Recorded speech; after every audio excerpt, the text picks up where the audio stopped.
C'est la commune d'Alada qui a ouvert le bal de la tournée gouvernementale de reddition de comptes.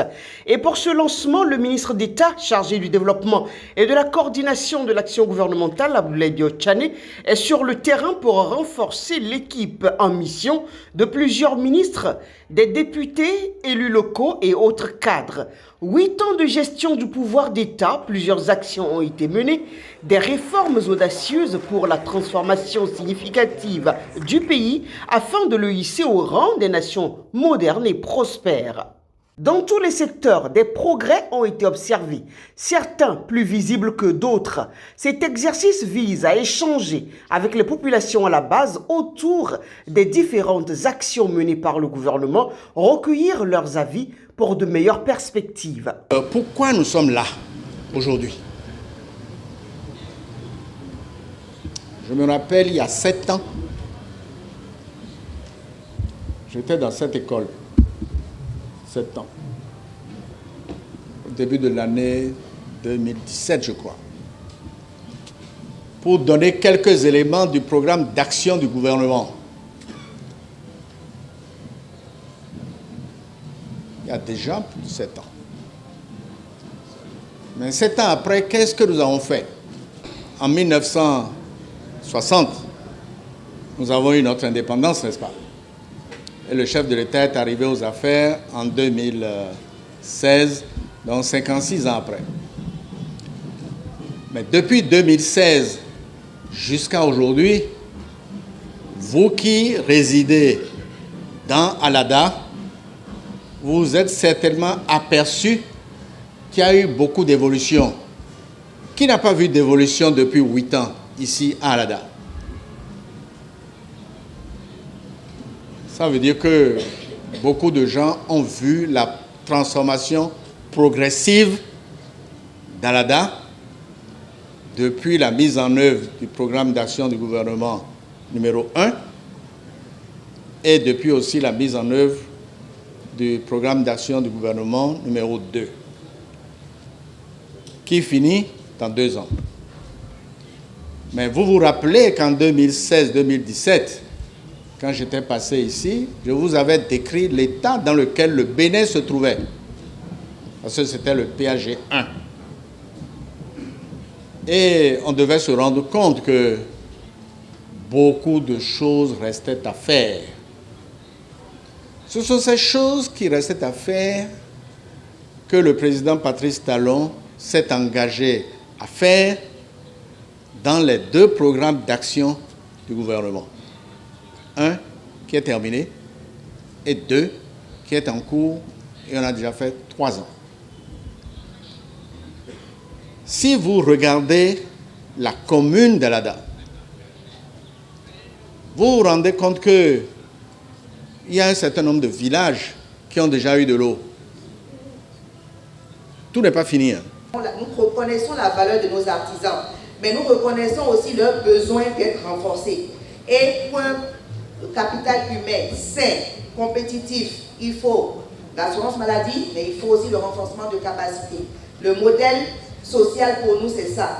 C'est aider à la formation pour que les personnes puissent se prendre en charge totalement et même prendre d'autres personnes en charge, que les maintenir indéfiniment dans une sorte d'assistance permanente qui n'a pas de sens. Voilà.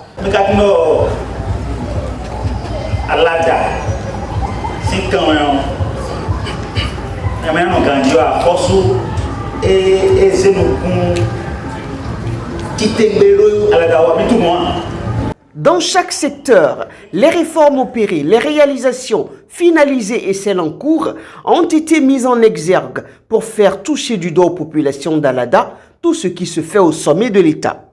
Les populations ont compris le message. Elles ont noté elles-mêmes d'ailleurs des avancées. Mais il y a eu des préoccupations qu'elles ont tenu à poser. Président de l'association du développement de la commune d'Alada. L'État me vendoit d'odona, gahuaito wa fitile. Brando quoi mita moi de quoi togan. Nous avons gouvernement d'or. Nous avons programme d'affatage mais qu'un climbo wablo au Aladaton Nous merci, le département Atlantique Biton, mais que le Tout n'est pas rose. Et cette tournée gouvernementale n'a pas pour objectif non plus de démontrer que le gouvernement de la rupture a tout fait.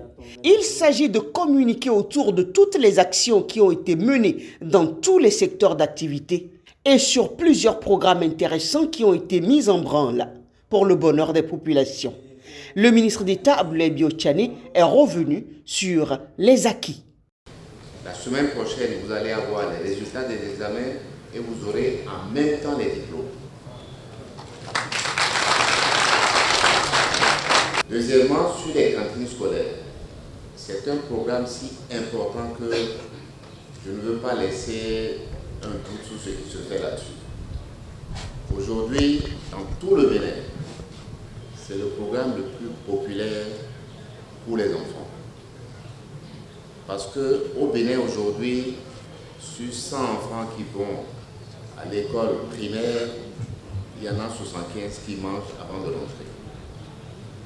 Et ça, c'est dans toutes les communes, sauf dans les communes urbaines, dans les agglomérations urbaines, où on est en train d'étudier les modalités de mise en œuvre des cantines scolaires. Donc c'est un programme, et ça s'applique ici aussi à Alada. À Alada, il y a 111 écoles primaires. Sur les 111 écoles primaires, il y en a 88 dans lesquelles il y a une cantine scolaire. Sur les 111 écoles, il y en a 88. Les quelques-unes dans lesquelles il n'y a pas encore de cantine scolaire sont dans les agglomérations, dans l'agglomération urbaine d'Alada. Je l'ai dit tout à l'heure, à Cotonou, il n'y a pas beaucoup de cantines scolaires. À Porte-Nouveau non plus. Parce que pour administrer les cantines scolaires dans les agglomérations urbaines, c'est un peu plus compliqué. Mais on va y venir. Donc c'est ce deuxième point que je voulais faire. Le troisième point qui est important, beaucoup de gens sont intervenus pour se plaindre. J'ai entendu notre ami Apampa, merci beaucoup d'être venu et très heureux de vous revoir, parler de l'assainissement dans les quartiers, particulièrement lorsqu'on a bitumé les voies. C'est vrai. C'est pour ça qu'il y a un programme spécial qui a été conçu par le gouvernement et qui est financé par la Banque mondiale, qui s'appelle le programme d'assainissement pluvial des villes secondaires. Alada est compris dans ce programme-là. Et donc, je veux vous demander encore une fois, Madame Assogwa aussi, soyons un peu patients, ça va venir. Des milliers d'emplois créés à Glodjigbe. Un modèle de cantine scolaire, le meilleur de la sous-région et un exemple à l'international. Un programme de santé qui favorise les plus démunis, des actions d'aide aux femmes pour leur autonomisation. Mais comme le dit un adage, tant qu'il reste à faire, rien n'est fait. Le chantier est vaste et un maintien de la dynamique actuelle s'impose pour poursuivre les grands projets de développement engagés.